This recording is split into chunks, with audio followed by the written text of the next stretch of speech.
Hello, fellow creators. It's Nanette Saylor here, your creativity mentor. By now, I hope I am welcoming some of you back to our lessons and conversation and tips and ideas about why creativity matters. Today, I'm going to take just a minute to touch on the coloring craze that we've been seeing a lot of in recent months. If you go to Amazon.com and look up coloring books, you will find pages and pages and pages.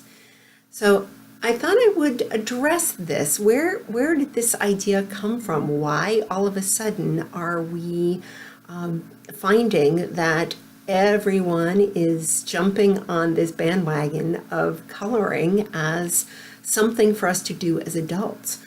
We used to think that coloring was just for children, and now we have figured out that that isn't really true. And so today I'm going to share just a couple of the reasons why we know scientifically that coloring actually does support your well-being. So the first thing to note is that it was many, many years ago that Carl Jung started introducing coloring to some of his therapeutic clients. He preferred to use mandala shapes, and I happen to be a fan of mandalas too. If you're not familiar with them, go ahead and Google that and you'll see what I'm talking about, and you probably have seen the shapes before. But typically mandalas are circular and they're patterned, they're repetitive patterned. And so coloring the repetitive patterns was a very cathartic activity, and keeping the shape within a circle also helped therapeutic clients, to feel connected and whole and complete. So from that lesson, we didn't figure out very quickly, did we, that coloring was good for adults, because many, many years have gone by since Carl Jung was famous.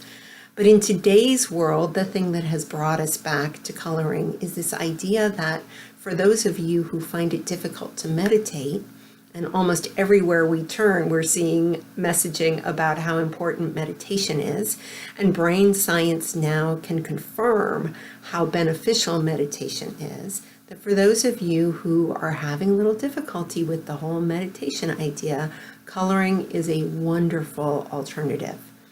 The truth is that coloring, a lot of the time, takes you to a very similar brain state of meditation. It's very beneficial to take you to this sense of overall well-being. And when you color, you're opening up, you're expanding your awareness, you're becoming more mindful, the same way that meditation does. And certainly when you choose to do it in quiet, it provides an opportunity for you to quiet the noise in your head and to take a journey into a bit of that relaxed state. Coloring is also a wonderful de-stressor. It gives us an opportunity to short circuit the worry in our brain, all that noise that we hear, and it gives us an alternative to our over-anxious thinking as well. So often we are seeing now people introducing coloring as a calming activity for those who suffer from anxiety.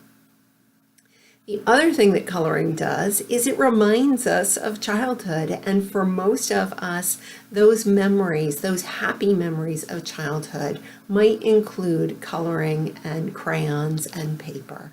And so even though most of us don't color with crayons when we're coloring as adults, we are still brought back to those happy childhood memories. And then last but not least, coloring provides us a no-risk way to stretch ourselves, to try things that we normally wouldn't. Gives us an opportunity to connect to the colors that feel good, to the styles that feel good. We get to choose our own coloring books of different types and designs. Maybe you like to color in big, bold colors on one day, and then you notice the next day that you've picked something pastel, something softer. It's just interesting to observe how on a different day we may have a different sense of our being. And the more that you do this, the more times you color, the more frequently you color, you'll start to notice little things. Sometimes I notice I color designs from the inside out. Sometimes I color designs from the outside in. There is no right or wrong way to do this. Again, it's just a point of awareness. And I do find that sometimes when I'm adventurous, I choose to use a different combination of colors than I would have used otherwise. So all of those things combined make coloring a wonderful activity to introduce into your toolkit, if you will. I like to speak about a self-care toolkit. This toolkit of things that you can do to de-stress, to raise your awareness, to increase your creative sense of risk-taking, to see how you might experience expanding the way that you see the world. All of those things make this activity really worth doing occasionally. So I hope that you will take this opportunity to consider finding something to color. In another video, I'll address where you might get those tools and which ones are sort of some of my favorites. But for now, I just wanted to introduce to you the idea that coloring isn't just for children anymore. It is a wonderful practice to up-level your joy factor. It will certainly make you smile, and it will enable you to be in this space of recognizing that you do control and you do have the power to create more in your life.